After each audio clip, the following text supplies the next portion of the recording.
What's up, everyone? Welcome to today's video. Welcome to the Video Game Fight School channel. Thank you very much for tuning in. We're still talking about this whole rumor that Xbox is probably going to be bringing its games to other competitive platforms. This is a rumor, but it provides a hypothetical situation of what if this is going to be the reality from now on? What if Xbox is going to commit to play everywhere, as they've done with, their whole model when they came out, talking about how they would love for everybody to be able to get access to Xbox games? Why is this even a thing? And why are even some of the fans, constantly seeing this as mixed messaging? So shout out to those who are actually concerned about this. I don't want to minimize anybody's concern, but I want to address it from the different perspectives that no one is really talking about. So I saw here that Peter Ovio basically shared this picture and said people are now sharing this fan-made image of Halo MCC on the Nintendo Switch and hoping this happens. This is what inconsistent messaging causes. That's a huge claim. But let's also go ahead and see something that Jez Corden also, posted today. And he said, I think if you actively, this is part of a thread, by the way, you might need to go read the whole thread. But he says this, I think if you actively try to create fandom around the Xbox brand, Xbox Fan Fest, merch, etc., there's some expectations being laid out. It's not fair to bring people to your ecosystem with the promise of exclusive content for them to randomly get ported arbitrarily. Sony and Nintendo wouldn't do that. It's safe to say Mario will never be on Xbox, God of War will never be on Xbox. So these concerns are coming from a place where these are Xbox fans that are on here on social media, that are in the discourse, wanting Microsoft to do things the way Sony and Nintendo has done it. The problem with this, I say, is it's a two-way street. Number one, Xbox may not have given their messaging in the best and most clear way because they're trying to, basically toe the line. Number two is the fans also have their expectations in a way where they don't remember that Xbox is a business primarily here to make money. So when you think about it, you have to go ahead and say it seems like everybody needs to realign their expectations and let Xbox basically position itself to be strong enough to compete in the market and not have to do it the way it's been traditionally done by PlayStation and Nintendo. Why is this important? The traditional model of PlayStation and Nintendo has very limited room for error, meaning if people don't buy their exclusives, they're dead in the water. They don't have any other major means of making money. Think about this. If people do not buy their software, they are dead in the water. And if their software that they're gaining 30% revenue from and getting extra benefits from eventually dries up, they are in a very, very tough position at that point. We saw it with Xbox learning that lesson the hard way in the Xbox One generation and them basically not having any exclusives out there because they're expensive to make, right? And number two, we also went ahead and got to see it with PlayStation where they're saying that their business model is outdated because it's expensive to make these games. And also their partners are getting acquired or solidifying their positions in their market. Like Ubisoft is now having its own subscription model. EA has its own subscription model. And Activision has been purchased by Microsoft. And anybody else that they want to do business with in PlayStation World that is a AAA developer has to be on a different set of terms. They can work with the, AA developers, but that's not what they've banked their model on. Nintendo, on the other hand, enjoys the fact that they've been here since 1989. They have a wider audience of games in terms of family friendly. Their games appeal to a lot of people, so they can sell a lot. But this is not the case with Xbox and PlayStation. So PlayStation understands this and has basically started building ways to diversify its gaming. Console sales, it's still a thing. Those of you who keep saying that they must have abandoned consoles, stop saying that. They just made a new mid-gen refresh in the middle of all of this for the Series S with the 1 terabyte version black. They still are prioritizing their console market.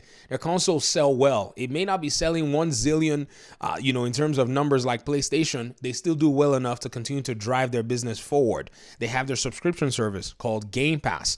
Very phenomenal service that has basically disrupted the whole industry. And they also have their game publishing business and game development business as well. They have more in terms of how they deliver their games and also cloud gaming than even PlayStation and Nintendo. Yes, these other people are trying to come into the market, but Xbox is already ahead of them and is earning money and being profitable in those places. So now the next move is to now increase software sales. This is where the fans are having an issue. This is where the fans are having problems saying things like these, but many of them fail to realize that the reason why even Microsoft is here is specifically because of this. See, Microsoft is here to make money. If the Hi-Fi Rush goes to Nintendo Switch, it's because the philosophy that has been girding the underlying premise of the company's methodology for doing business is that they deliver the product wherever the product can be delivered. This is how you make money.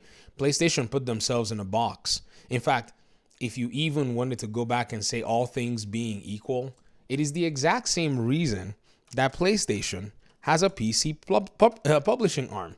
I always say this all the time. Some people will even say things like, let's put PC aside, but Xbox shouldn't get their games to Nintendo Switch. I'm like, why would you put PC aside? Like, why would you not factor in the obvious elephant in the room into the equation? You cannot have it all ways. If you want for this company to continue to remain competitive and give the very best value in gaming, and even start to dictate how the market runs and brings everybody else to start giving the best value to consumers, then they have to make money. Selling their software where you can sell software is the next step for it. There's nothing else they need to do other than just sell games. And apparently, the way Hi-Fi Rush was shadow dropped was for a PR thing for the most part. That was just a PR fee. They just shadow dropped a full-blown video game in front of everybody's faces. And everybody was like, yo, what's Xbox doing? That called attention to what Xbox was doing. They dropped its shadow drop. It was day one on Game Pass, and they were establishing their subscription service. So Hi-Fi Rush is a game to market Game Pass. It is also a property that they own and a piece of software. Hence, them being also committed to selling software are moving ahead to go ahead and putting this game on a marketplace that they can sell software.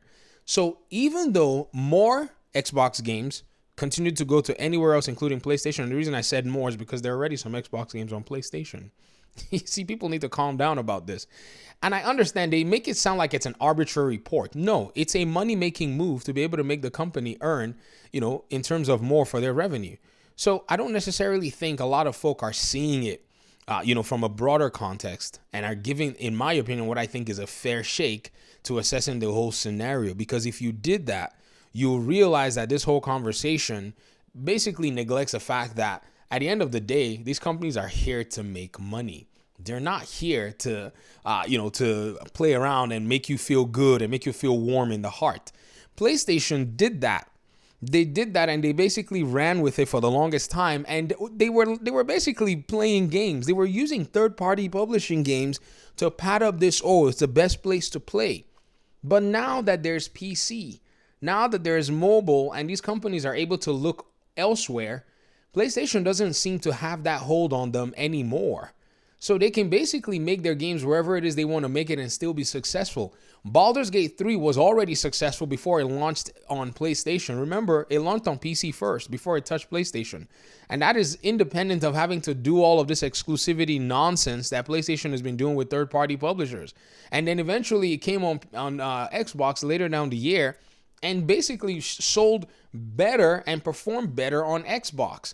Because PlayStation players, even though they may have the console numbers, they're all pushing, their money straight to Call of Duty and EA. This is why specifically I think Activision was on Microsoft's list. This is why I think Microsoft went for Activision, because not only did they come with Game Pass to disrupt, they went ahead to undercut Sony's, I would say proxy golden goose. Because they understood that Sony did not have a good diversification. They're just dependent on third-party publishers. And so what do? Let's take away their biggest third-party publisher that is raking them almost $1 billion every year. Let's go ahead and let's basically do that. And now that we've done that, let's start selling our games on Nintendo. This is basically heaping everything on top of PlayStation's head, because now, if Hi-Fi Rush makes its way to the Nintendo Switch, Hi-Fi Rush 2 does, and even more titles as time goes on that are capable of being ported, it now means Xbox has its presence in places that even PlayStation does not yet. They are pretty much moving ground, because PlayStation is eventually going to do this. I mean, this is not going to be something that PlayStation is not going to look at. They're going to look and say, oh my gosh, games are selling on Switch. Let's port to Switch. Microsoft is just ahead of them with Xbox. That's all it is. Everybody's complaining now, but then you're going to eventually see the PlayStation games start making their way to Switch, and then everyone's going to be like, well, I'm happy if more people play God of War on the Nintendo Switch. It's always this way for Xbox. Whenever Xbox does something, there's a problem because, somebody wants to complain about it. But then when PlayStation does it, everybody's already calm. That's how change is. People don't usually like change for the most part. I thought I'd make this video, and I want to hear your thoughts in the comment section. Thanks so much. You can see that there are different opinions basically going around this. Some people are open to it. So Brad Davis over here, they like this particular scenario, and just like I like it too. So talk to me in the comment section. Thank you guys for watching. Peace out.